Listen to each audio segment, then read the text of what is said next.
Shalom semuanya, perkenalkan nama saya Abraham Syahan dari Fakultas Ilmu Pendidikan Ekonomi dan dari Universitas Pancasakti. Di sini saya akan memaparkan beberapa materi dan akan menuliskan tugas UAS yang sudah diberikan oleh dosen.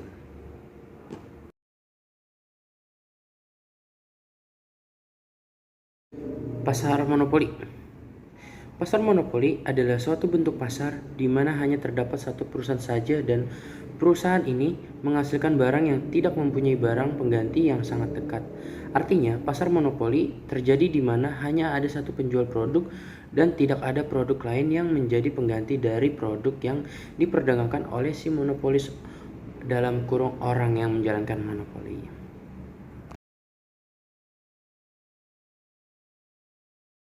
Lanjut dengan ciri-ciri pasar monopoli. Di sini ada 3 poin. Poin pertama, di dalam pasar hanya terdapat satu penjual. Penjual tunggal berhak menguasai pasar yang dimonopolisnya tanpa ada campur tangan dari pihak manapun. Poin kedua, ada jenis barang yang diproduksi tidak ada penggantinya.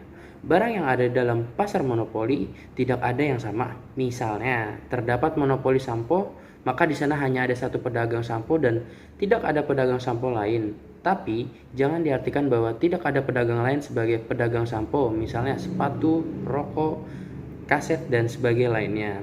Tetap ada, sebab semua pedagang itu bukan merupakan substitusi yang baik untuk sampo. Poin ketiga, ada hambatan atau rintangan bagi perusahaan baru yang akan masuk dalam pasar monopoli. Faktor penghambat ini ada dua macam, yaitu faktor penghambat teknis dan faktor penghambat legal.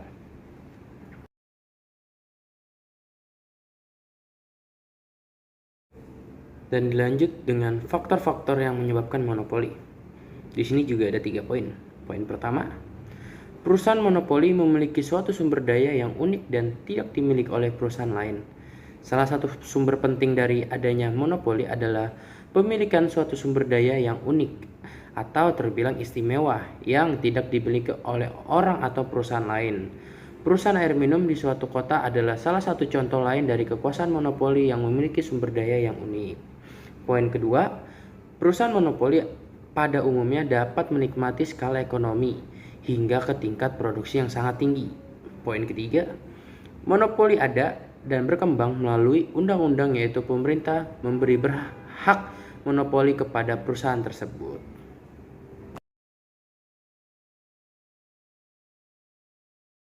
Monopoli alamiah. Pada waktu perusahaan mencapai keadaan di mana biaya produksi mencapai minimum, jumlah produksi adalah hampir menyamai jumlah permintaan yang wujud dalam pasar. Arti monopoli secara alamiah adalah perusahaan yang terus-menerus menikmati skala ekonomi hingga pada tingkat produksi yang sangat banyak jumlahnya. Berarti AC terus-menerus turun hingga ke tingkat produksi yang sangat tinggi.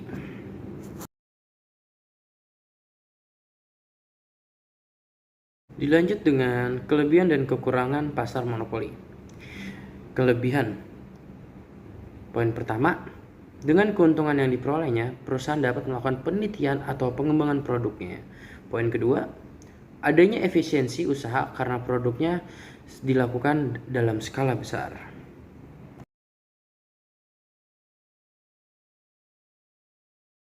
Untuk kekurangannya, poin pertama, tidak adanya pemerataan distribusi pendapatan. Poin kedua, kemungkinan harga yang ditetapkan tidak dalam tingkat rendah.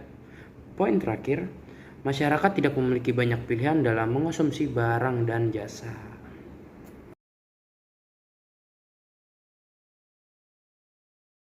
Dampak pasar monopoli. Sebagai contoh kritik dan saran yang berkaitan dengan peningkatan kualitas produk yang dihasilkan, tidak akan memperoleh reaksi produsen monopolis karena dengan kualitas yang seperti itu pun tetap ada yang membeli produknya.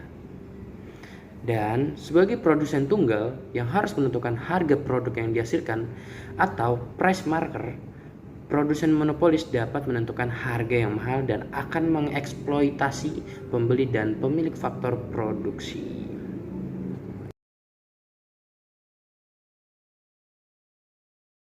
Oke, terakhir kesimpulan. Di sini akan saya simpulkan secara singkat. Ada 3 poin. Poin pertama, pasar monopoli adalah suatu bentuk pasar di mana hanya terdapat satu perusahaan saja. Poin kedua, ciri-ciri antara lain pasar monopoli adalah industri satu perusahaan, tidak mempunyai barang pengganti yang mirip, tidak terdapat kemungkinan untuk masuk ke dalam industri, dapat mempengaruhi penentuan harga, dan promosi iklan kurang diperlukan.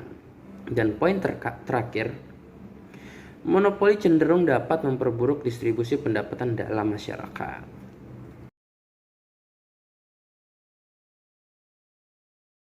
Oke, sekian, terima kasih. Bila ada salah kata, mohon dimaafkan dan dimaklumkan. Di sini saya juga masih belajar. Dan saya Abraham. Sampai jumpa.